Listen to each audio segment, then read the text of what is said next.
it's always the discussion, what's luxury? Is it something that is expensive and not necessary?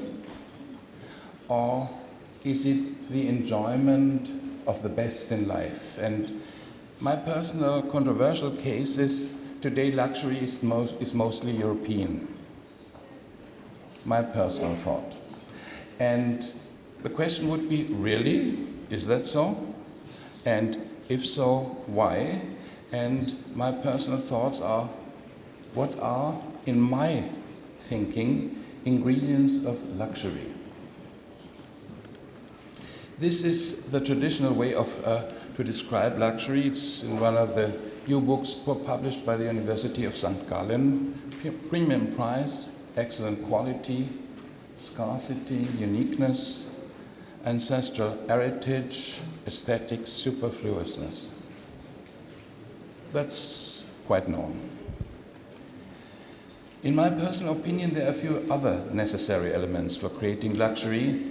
It's craftsmanship, creativity, art and history, the aura, something hard to define, tradition, time, individuality, design and proportions, taste, intellectual property and uniqueness. I look into a few of those.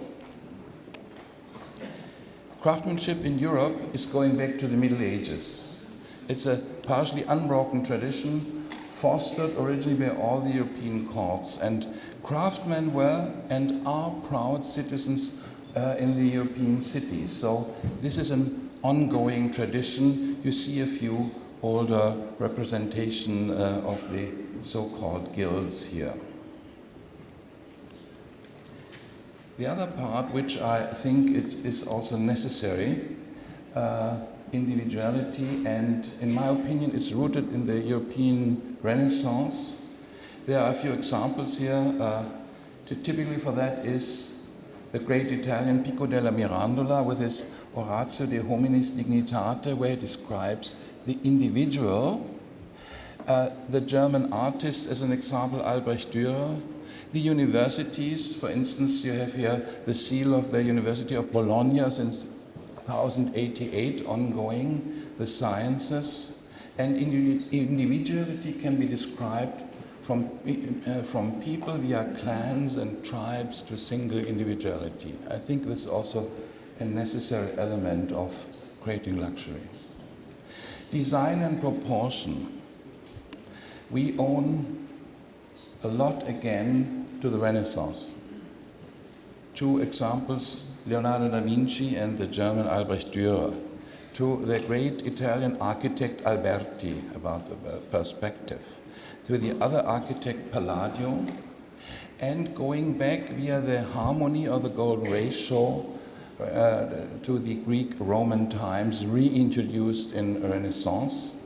And delivered again, you see here the modular by Le Corbusier and an example from Bauhaus via the design elements of the 20th century in Europe.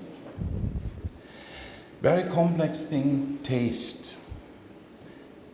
Usually you say, in the old Latin saying, de gustibus non disputandum est. You should not discuss about taste.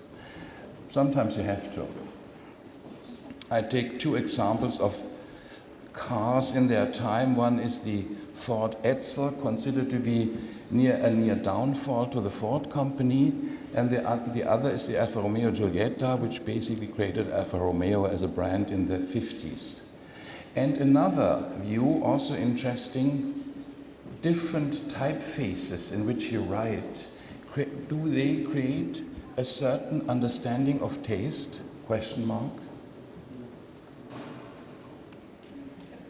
What's also necessary, and we will hear a little bit about this, the intellectual property and legislation, who sort of organizes it around what we might call luxury. You have the German Meisterkreis, we'll hear more about that. We have the British Association Walpole, Fondazione Alta Gamma, Comité Colbert. I forgot Boco Fortoni, sorry for that. Are new luxury brands based on this possible? I put together a few where you for you yourself could discuss it. Are these true luxury brands, yes or no? Vertu, Parmigiani Fleurier, Shanghai Tang, Tory Burch, Martin Margiela, De Grisogono, and the brand from a friend of mine, Shanghai. Question mark.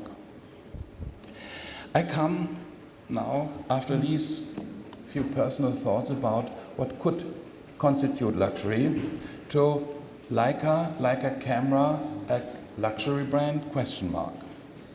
Well, history since 1849, camera since 1914, the first industrial produced camera since 1925, 90 years this year. Tradition, yes, we shape the history of photography. Uniqueness, you probably can always see a Leica when you see it. Technology, yes, we did drive that. Unique design, yes, immediately recognizable. Price position, unique. Luxury, we define ourselves always as high-end technology luxury consumer goods because there's a lot of technology involved. You see in here our first advertising, the big blue advertisement that was done in 1926. Leica was hit, like other companies, due to the complete shift in the industry from analog to digital. You see here, you see on the left-hand side upwards, the difference between analog cameras produced and digital cameras produced. On the other hand, Leica was rather early with digital cameras. You see here a picture of the Leica S1, which was our first digital camera produced in 1996.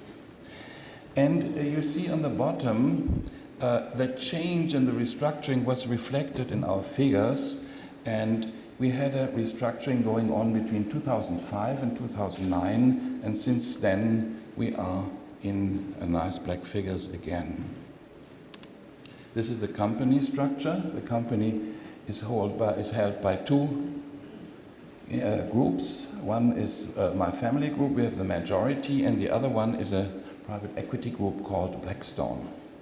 And the other companies under Leica Camera AG are mainly distribution companies. We have one huge production facility in Portugal. Leica and photography history. On the left-hand side, you see one of the first pictures, probably taken 1913 already, with the Leica.